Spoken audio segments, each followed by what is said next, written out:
Hi, my name is Rachel Egoian. I will be presenting on my thesis project, Haruki Murakami's 1Q84, Reclaiming Agency through the Collaborative Disability Narrative Chrysalis. 1Q84 is a sci-fi novel that takes place in the fictional year of 1984 and in a parallel universe, 1Q84. The novel is about the character Fuka sharing her story, Chrysalis, on her traumatic experiences growing up and escaping the little people in the Sakigaki cult, in which Tango helps edit her story that is later published and read by Aomame, who then finds herself also participating in this quixotic and life narrative. What inspired me? I was inspired to write about I was inspired to write about this topic because I am interested in Asian contemporary literature and disability studies. And in many ways, these interests have also made an impact on my experiences in terms of being a part of the AAPI community and having a disability. I would like to thank my thesis readers, Professor Hackenberg and Professor Canon, for their support and guidance they provided for my thesis project. My thesis consists of an introduction, chapter 1 on Chrysalis's oral to written narrative, chapter 2 on the co-authorship process of editing Chrysalis, and a coda reading beyond Chrysalis, creating collaborative communities. In the introduction, I argue that Murakami uses the collaborative disability narrative Chrysalis as a chronotope and quixotic literary device to explore the usefulness of abnormality and deconstruct the binary of the abled/disabled and normal/abnormal. Disability theorists like Leonard Davis agree with Murakami's stance on embracing the usefulness of abnormality. Davis introduces the definition of dysmodernism, the notion that everyone is the non-standard, and thereby breaking down standard norms of society, in which he states it is possible to say that we are all disabled by injustice and oppression of various kinds, and notes that we are all non-standard, and it is under that standard that we should be able to find the dysmodernist ethic. In other words, Davis's theory sees value in the non-standard. Davis's argument about dysmodernism aligns with Murakami's view of the usefulness of abnormality. Davis and Murakami emphasize that difference is necessary to deconstruct the standard ideologies of the normal, ideologies that reject different sexuality, bodies, and identity. By deconstructing ideologies of normalcy, we can begin to accept the usefulness of abnormality as the norm. However, where Davis and Murakami seem to branch off in their ideas is in the function of disability narratives as a chronotope or chronotopes. Chronotopes anchor narratives by fusing time and space into a discrete, recognizable marker. Murakami's characters use chronotopes, especially the disability narrative, in a way that helps them seek out change and distinguish assumptions from an individual's identity and reality. Theorists like Leonard Davis would find Murakami's use of disability narratives as chronotopes and characters with disabilities problematic because these kinds of narratives can lead to the negative representation of disability identities. This passage as a chronotope as a time continuity of a set narrative can create problematic assumptions about disability tropes and stereotypes. In contrast, Murakami in 1Q84 suggests that it is essential to use disability narratives and characters with disability and trauma as a way to provide an open discourse for readers to understand disability and the issues with ideas of normalcy. And in promoting disability narratives as chronotopes, works like Murakami's 1Q84 develop characters who also have the ability to take back their agency and those negative stereotypes as a way of navigating their disability identity politics. While Davis's theory of dysmodernism can help us to see how Fukuyari's narrative functions as a chronotope, the idea of quixotism can help us unpack the character's understanding of where and how they belong in each of the fictional and real worlds that Murakami creates in his novel. Quixotism originates from Miguel de Cervantes' Don Quixote. In this novel, Don Quixote of La Mancha is a middle-aged man who reimagines himself to be a chivalric knight errant. In doing so, he both mistakes fiction as reality and rewrites his own narrative. Similarly, the characters in Murakami's novel mistake fiction and reality in ways that help them to rewrite their narratives. Quixotism involves elements of processes of cognitive and metafiction, counterfactual and realism. In addition, Quixotism relies on the authoritative roles of the translator, author, characters, audience, and critics. Quixotic narratives usually set up to warn against mistaking the fictional for the real. We can see this happening when Almame begins to have a clear sense of reality from fiction as part of her understanding of the quixotic role she plays in the novel, expressing, "I am not just some passive being mixed up in this because someone else willed it. I chose to be here of my own free will. This might be Tango's story, but it's my story too. We are connected through this, and if that story is mine as well as Tango's, then I should be able to write the storyline too. I should be able to comment on what's there and maybe even rewrite part of it." Murakami uses these characters to show how collaborative writing and quixotic behavior can help in coping with and even developing a sense of agency while accepting unconventional sexuality. Murakami's characters take control over their reality and experience by using both fiction and their personal narrative and slash life narrative, life writing. The act of life writing provides a therapeutic space for these characters that helps them to cope with their trauma and disability. By exploring life writing as a therapeutic space with scriptotherapy, the characters are able to address the authentic truth about their lives and the realities and identities they encompass. The chapters that follow, I explore how life writing and scriptotherapy are presented in the novel through the character's ability to write and rewrite and produce the manuscript Chrysalis, a narrative that moves through many forms from oral to written to printed and read. In chapter 1, I argue that although Chrysalis is originally meant for Fukuyari's private self and not for others, it keeps moving through other hands, being exchanged as a collective trauma narrative. In this way, Fukuyari's narrative provides a lens on the process of creating a collaborative disability narrative.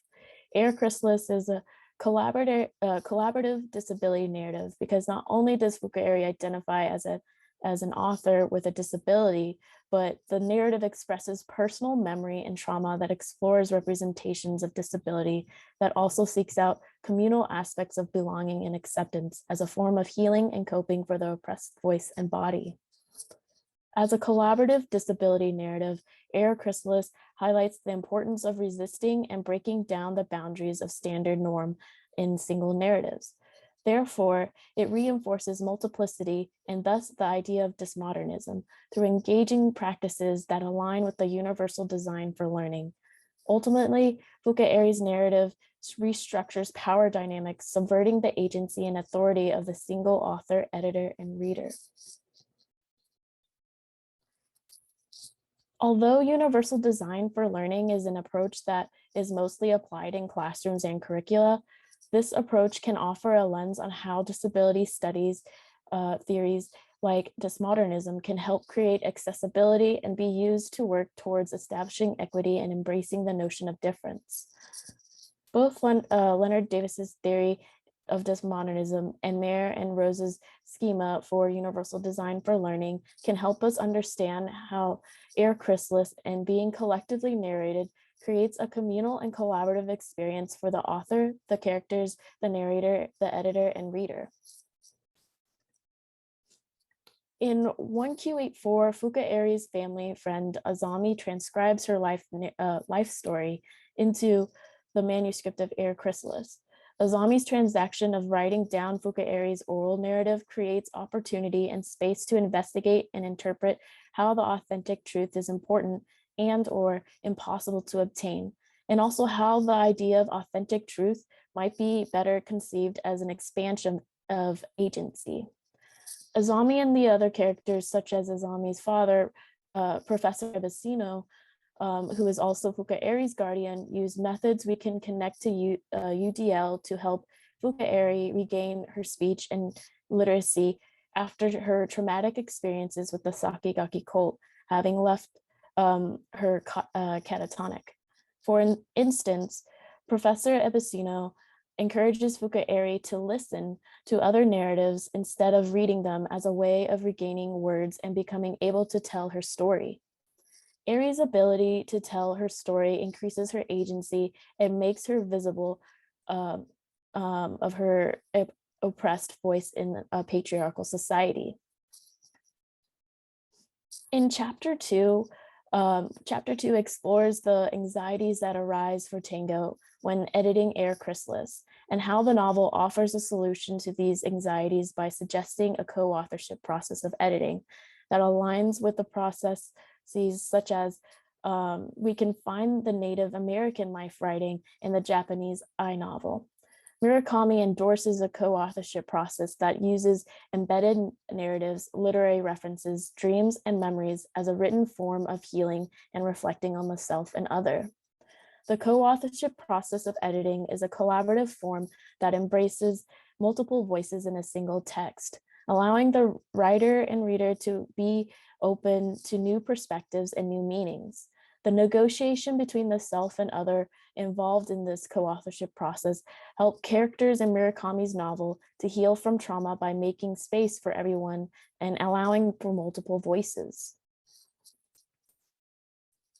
Tango's complex collaborative method of editorship is in many ways close to the process that Theodore Rios and Kathleen Mullen-Sands explore in the Native American life writing practices, especially its collaborative characteristics. The co-authorship process of editing Rios and Sands describe, which they also define as a cross-cultural process, helps to illuminate how difficult it is to disentangle the collaborative voices in an edited text like Fukaeri's oral narrative.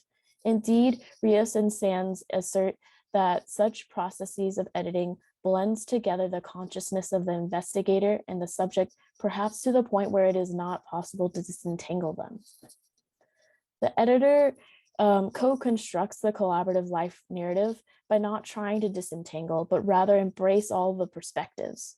Rather than collecting the author's narrative, the editor contributes to the story by contextualizing the author's text through collaboration. Maikoto makes the argument that Haruki Murakami's work opens future avenues in the disability studies and fan fiction communities, in which we should consider how fan fiction is a representative of another collaborative process for readers that to actively participate in brave spaces of constructing diverse perspectives and new meaning about the text with others. In their reading of the published form of Air Chrysalis, the characters in 1Q84, particularly Aomame, give a glimpse of reading beyond the collaborative narrative in which the characters maintain intimate and transparent author-reader relationships that support them in blending together reality and fiction as a form of healing from their trauma. Although the narrative Air Chrysalis is examined through the lens of collaborative disability narrative, it is important to consider how it might also contribute to forms of fan fiction writing as an extension or alternative way of applying the participatory reader's literacy and reading experience. Fan fiction has a sense of community and collaboration in expanding the narrative. If we consider reading as a co-construction of meaning, along with practices of building community, with fan fiction writing, we can also encourage new voices to be discovered with collaborative writing in spaces like disability studies and the disability community. In closing, this transformative and reflexive healing process involves the co-authoring editing process and the reading process in constructing a collaborative disability narrative. In reading Murakami's novel 1Q84, we can make perceptions that illuminate spaces of discourse on disability studies in fan fiction communities. Promoting theories and disciplines like universal design for learning and dismodernism that teaches us to embrace the notion of difference and resist against the standard norms of traditional institutions and societal order. Therefore, we need to have more access to disability narratives that are written by authors with disabilities, such as Eli Clare, who writes bold, brash stories about reclaiming our bodies and changing the world. Thank you. And here's some of my references just in case. Yes. Okay. Yes, thank you, Rachel. That was awesome. So we are going to wait till the end of this session for questions, but just as a reminder, we do have a Google Doc going where if you think of more questions for Rachel, you can input them there.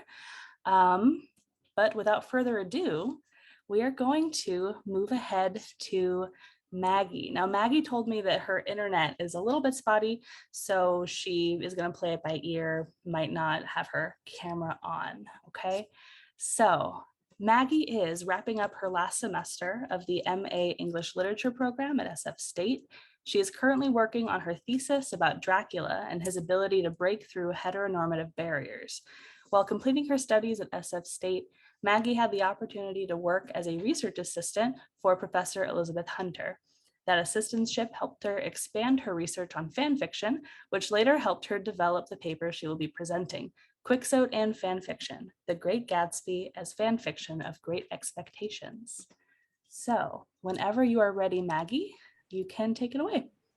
Thank you. And if you can make me co-host, because I have a document to share. Let's see. I'm actually not sure if I can assign co-hosts. Okay. Maggie, you're already a co-host. Oh, awesome. Okay. Thank you so much. Okay, let me go ahead and share my screen. Okay. So I'm going to be presenting a paper that I wrote when I was taking a class with Professor Hackenberg, Quixotes and Fanatics. But this paper was a little bit more developed when I became a research assistant briefly for Professor Hunter. So it was kind of like this collaborative work that I've sort of been working on.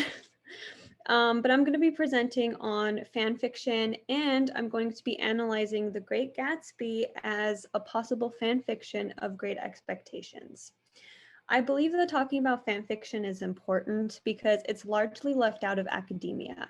Fan fiction is not really taken as seriously as it could be taken in academic settings. So if we open the door to discussing fan fiction as more of an academic writing, I believe we can start examining literature as fan fiction that we haven't thought of as fan fiction before. So before we start, what even is fan fiction? According to Bronwyn Thomas in his 2011 article, What is Fan Fiction and Why Are People Saying Such Nice Things About It? The term fan fiction refers to stories produced by fans based on plot lines and characters from either a single source text or else a canon of works. These fan-created narratives often take the pre-existing story world in a new, sometimes bizarre direction. The origins of fan fiction can be traced back all the way to the 1920s and 1930s to sci-fi magazines, but some critics have actually traced it further back to oral and mythic tradition. So it's been around for quite some time. However, fan fiction became popular when the internet and the World Wide Web was invented, and because prior to that, fan fiction was largely underground. So with the prominence of internet and the interwebs world, fan fiction kind of became more popular and more people started posting online. It's mainly like an online thing that people post.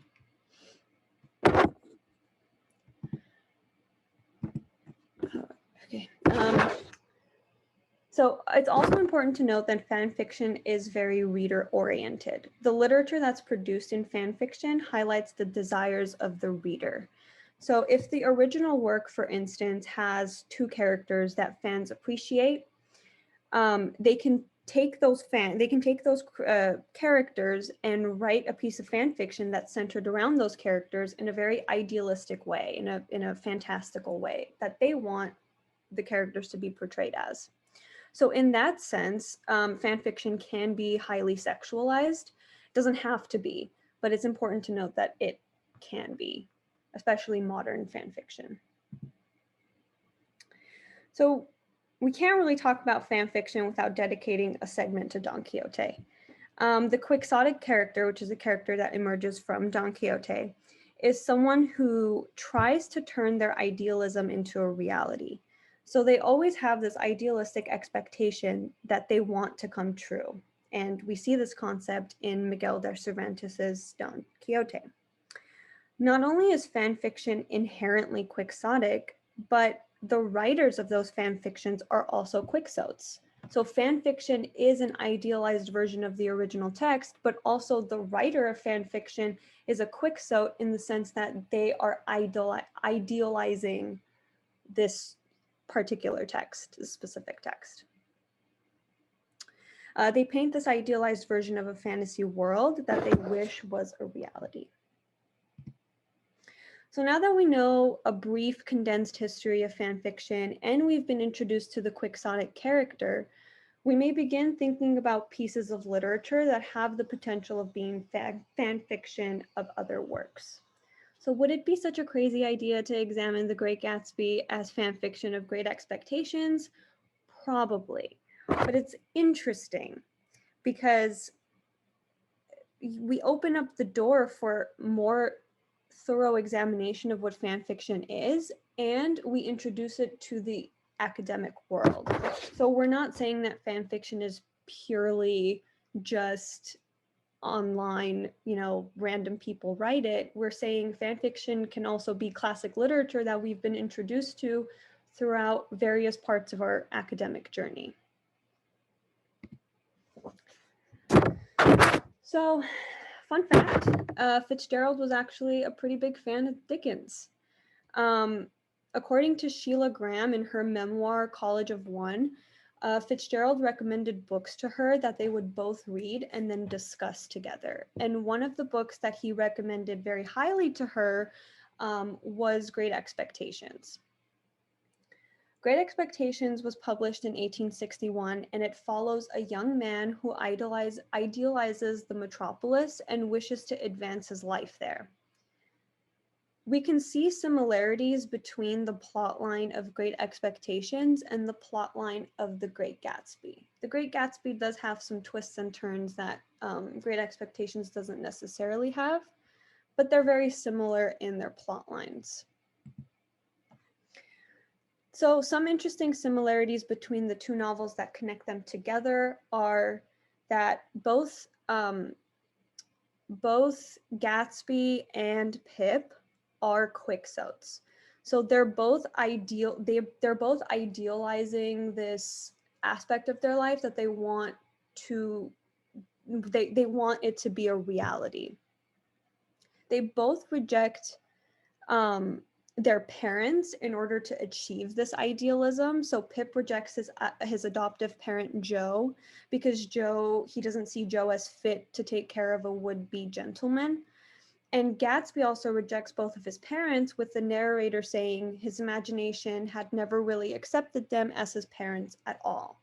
Again, because both sets of parents kind of burst this idealistic bubble that both these characters had. Both Pip and Gatsby changed their name to fit into this expectation of being a gentleman or being a rich businessman in Gatsby's case.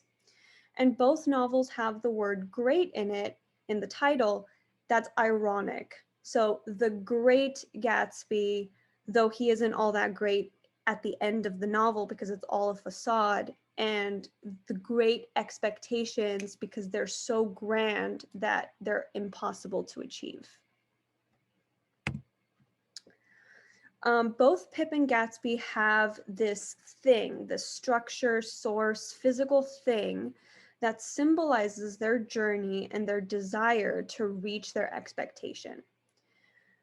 So for Pip, his thing that holds his expectation is Satis house. The house holds his greatest expectation of being this gentleman and eventually making a ton of money and marrying Estella. But it gives him a false illusion of him inching towards reaching his goals. The Satis house is actually a house where expectations die. And we see this through Miss Havisham. Miss Havisham, who I have a picture of, she's the second picture there. Miss Havisham is this character who expected to get married, but her husband left her right before the marriage, or her soon-to-be husband left her right before the marriage. She still wears her wedding dress, which is now yellowed and decayed. She's surrounded by bouquets of dead flowers, and the clock in her house has stopped at the exact moment where her marriage had ended. So it's this place where you think that your expectations are going to thrive, but they actually slowly decay and die. And Pip, being the Quixote that he is, chooses not to see that. And he says, nope, this is going to be the house that's going to help me do all of these things that I want to do. For Gatsby, his object of idealism is the green light across the bay.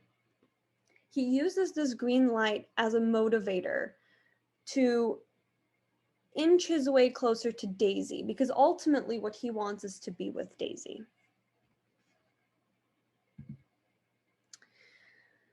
So we've discussed some similarities between Great Gatsby and Great Expectations, but what exactly makes one novel a fan fiction of the other? Well, I'm arguing that The Great Gatsby is actually a continuation of Great Expectations. So Jay Gatsby picks up where Pip leaves off. So let's consider the ending of Great Expectations. I have the quote of the ending of Great Expectations here. Let me see if I can move this over. Okay. "We are friends," said I, rising and bending over her as she rose from the bench. "And we'll continue friends apart," said Estella. I took her hand in mine, and we went out of the ruined place. And as the morning mists had risen long ago when I first left the forge, so the evening mists were rising now. And in all the broad expanse of tranquil light they showed to me, I saw no shadow of another parting from her. The ending can be interpreted ambiguously, right? So Estella is saying, listen, Pip, we're just friends, and we're going to stay friends from a distance. But Pip at the end says, I see no shadow of another parting from her. So he's still holding on to this expectation, this grand, great expectation of one day being with Estella. And that's where Great Gatsby picks up from. Oops. There we go. That's where Great Gatsby picks up from. So Gatsby moves to this lavish mansion across the bay from Daisy, his love interest. Oops. Ugh. You would think I would know how to work with Zoom at this point. Sorry, 1 second. You're fine. Take your time. Okay, I'm just going to do it like this. So Gatsby moves to this lavish mansion across the bay from Daisy, his love interest, and he hosts these luxurious parties in an effort to draw Daisy's attention to the mansion that Gatsby lives in so that they can reunite. He pretends to be this rich businessman selling alcohol illegally, and it's all just for Daisy's attention. The mansion is kind of like a reconstruction of the Satis house in a way. So it's a building that houses Gatsby's idealistic expectations of being with Daisy, but it's actually a place where his expectations will eventually die. So in the end, Gatsby receives a phone call expecting it to be Daisy, but instead, when he's at his most vulnerable state, he has his back turned, Gatsby is killed. And as he's dying, as he's taking his last breaths, he attempts to reach for this green light one more time, still holding on to this great expectation of spending the rest of his life with Daisy. So this was one way of interpreting The Great Gatsby as fan fiction of Great Expectations. And who knows, maybe there's another fan fiction of a classic literature that's floating around somewhere on the internet that's waiting to be discovered. Thank you. Thank you so much, Maggie. And I did put this in the chat, but I realized I forgot to present you with Maggie's last name. That was Maggie Jaghatspanyan. Thank you so much. All right, so we have some time for questions, and we're going to devote about 20 minutes to questions. And if we end a little bit early, then we get to take a little bit of a break. So I'm going to open the floor. Any questions for Rachel or Maggie? You can go ahead and raise your Zoom hand. Or you can put it in the chat or the Google Doc.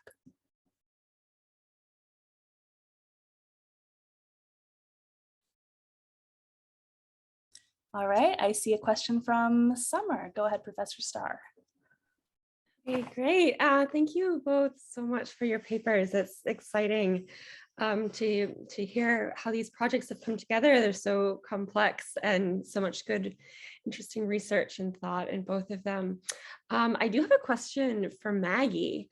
I found it really interesting thinking about Fitzgerald's novel as a form of fan fiction. And I think it's interesting that you kind of back this up both with Fitzgerald's own interest or at least liking for Dickens and Great Expectations in particular, and the sharing of even that adjective great between them.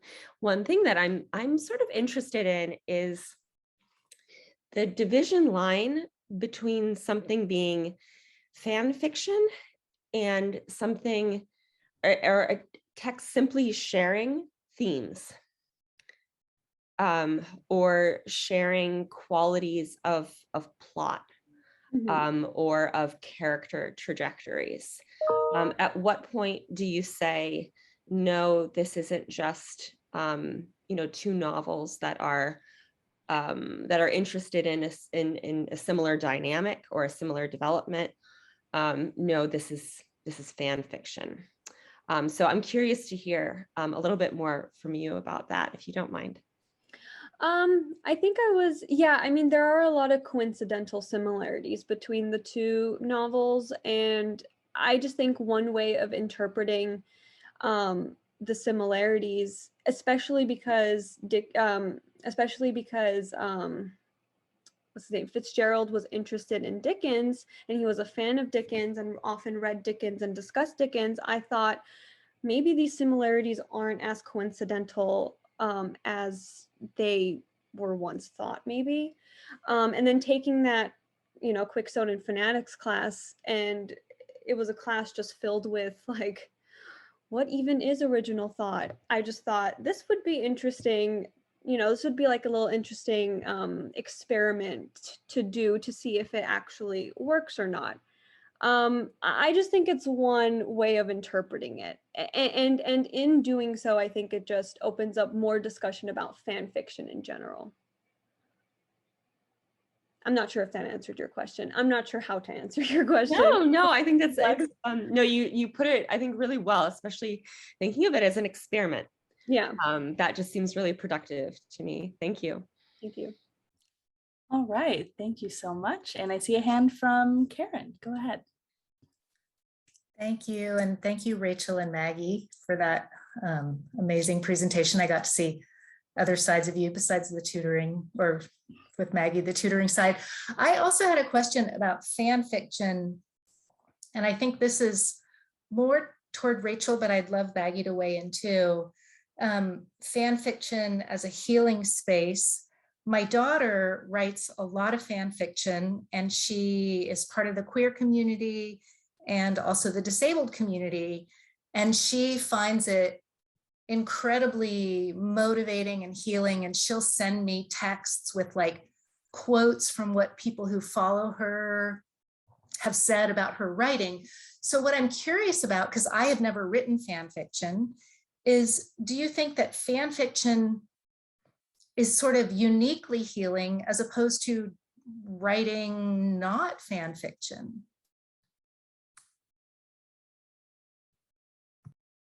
Yeah, I think so. There was like another question about like, I'm kind of answering both questions, but about like how can we use collaborative writing and like especially with like fan fiction for students and like in the classroom and like trying to find their voice and like empowering them in that way and just like just building their confidence and I was like thinking about like how we need these like like some creative assignments where like maybe we create a class blog and like we have like a stream of fan fiction and then the idea of like building that sense of community and having that space and like to like communicate and like admire like just the desire to tell a story, that's healing in itself. Yeah.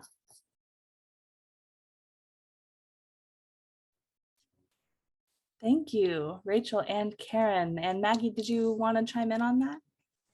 I don't think I have anything to add for that particular question, but I really liked Rachel's answer. It was very interesting. All right, thank you.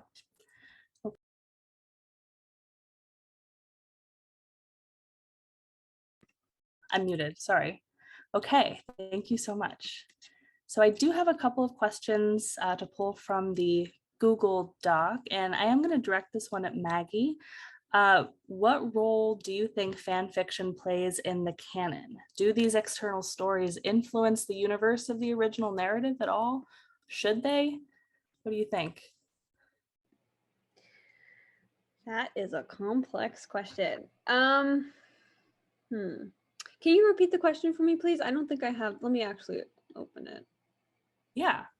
So it's essentially, I actually wrote this question. I'm just curious about how fan fiction plays with what we would consider literary canon. Like, does fan fiction have any bearing on the original story? Should we think of them as coexisting in the same space or universe? Or do you think they're better left separate? I think in most cases, I think they're expansions of the original work of the canon. And so, in a way, it's like your own, you take the original work and you read it and you like it and you're saying, what if it had this like alternative ending, or what if it had this alternate thing that happens with these two characters that I really like? And so I think it's just an expansion, maybe an experiment on the original work. They do coexist, I think. I don't think they necessarily need to be separate. All right, that makes sense to me. Thank you. Okay, and Dr. Clark, go ahead. Hey, Maggie, this is a question for you. And partially it's because what you were experimenting with in your paper made me think a lot about sort of the ways we've talked in the class that we have together about the role of critique. And the thing I was thinking a lot about was Jack Halberstam's book and the way that they play with what critique can do. So I was just wondering if you could speak a little bit more to what you learned by experimenting with putting Great Expectations and Great Gatsby in conversation with one another. Especially, they're a little ways apart, they're different countries, they are sort of different, they have different generic patterns to them. And so I was just wondering if you could speak to what you learned about experimenting with critique while you were putting these two kind of maybe unexpected texts in conversation. Thank you, Professor Clark.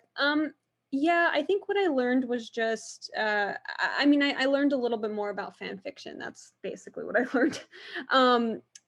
When I was reading Great Expectations, I did notice some similarities between Great Expectations and Great Gatsby, but I thought, okay, there are a lot of novels that are similar. It doesn't necessarily mean they have to be in conversation with one another. But then when I did a little bit more research and I found out that, Fitzgerald was interested in Dickens, and I don't know. I just thought, what if it's not a coincidence? In doing so, I just learned that fan fiction can be anywhere. Because there is that theory that a lot of novels are based on Don Quixote, like basic plot lines. So I just thought, okay, well, if we can compare a lot of literature to Don Quixote, why can't we compare two things that seem unlike, but then like compare them and analyze them as fan fiction? I really like that in part because what you're thinking through is like a high and low genre thing, where Don Quixote has a very institutional status. This goes back to the question before about the canon, and fan fiction really doesn't. So it's an interesting way of thinking about what prestige value does for the way we do interpretation too. And I really like that about your paper. Thank you. All right, thank you for that question. And I do see another hand from Frankie. Go ahead, Frankie. Hey, yeah, again, great presentations, Rachel and Maggie. Yeah, I guess my question, I guess it's really a two-part question for Rachel. So I guess the first part is like, how much do you put like trauma into, I think the term you mentioned was scriptotherapy, is that right? Yeah, so like how much stock does that, like, is it necessarily someone who had a traumatic event themselves or maybe read about traumatic events extensively that goes into cryptotherapy? And like, cryptotherapy, and is cryptotherapy solely like therapeutic or healing for the writer, or is it something that could also be passed on for the reader as well? And then the second part is how broad do you consider scriptotherapy? Is it something that's solely like literary, or like think of like journalistic writing, or like other forms of writing that are like maybe not in the like literary like category, that could also like function in ways like scriptotherapy? Thank you, Frankie. Those are really like, interesting questions.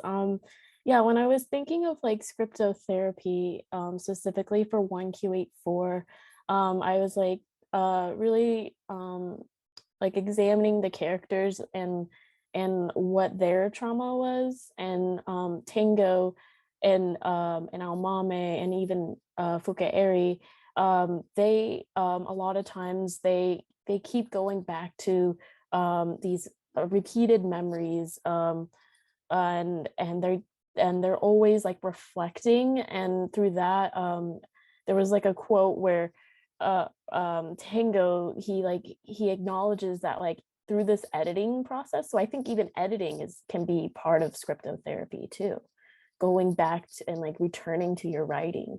I think it's just and it's a process, and I like that it's like a process rather than like the end finished product, and it's always evolving and collaborative. And I like that that the editor, the reader, and the author are all a part of this community, and can take part in scriptotherapy. And did I answer all the questions? I don't remember the second part. Oh no, yeah, the first part, yeah, definitely. And no, yeah, the second, I guess it's more like just a general, like, quick thing. But like, do you consider like other forms of writing to like conform with like scriptotherapy? Like again, like I had mentioned, like journalism, or like other non-literary forms of writing. I didn't get to like I only focused on like life narratives as like and like drawing from that. And yeah, that would be really interesting to see how maybe journalism could be a part of that as well. Yeah. Thanks. Yeah. Excellent. Thank you so much, Frankie. And we've got some activity on the Google Doc. Excuse me. So I'm going to shift focus there. I see a question for Maggie. It says, following the question about the canon, can you unsee alternate stories? That is, once you see the expansion, how might it alter one's experience of the original story? For instance, how does the encounter with 1Q84 actually change Orwell's 1984? And I guess that could be directed at Rachel as well. So whoever amongst you two would like to chime in, feel free.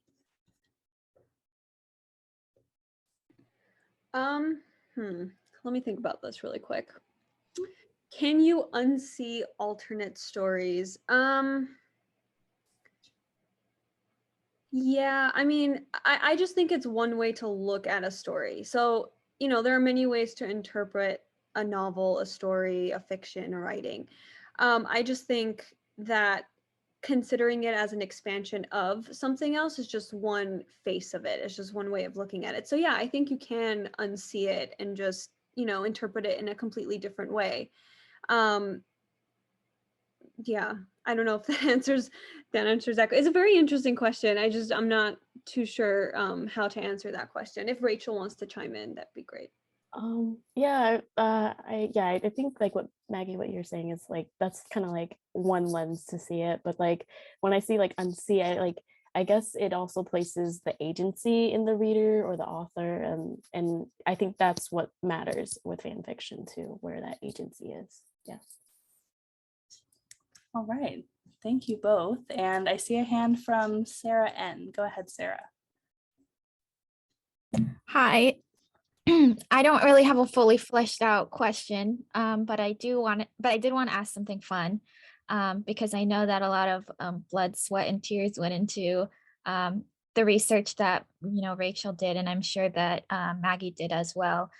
So in thinking about fan fiction as sort of interpretation of an original work, how was your writing process a kind of an extension of fan fiction as well? If that makes sense.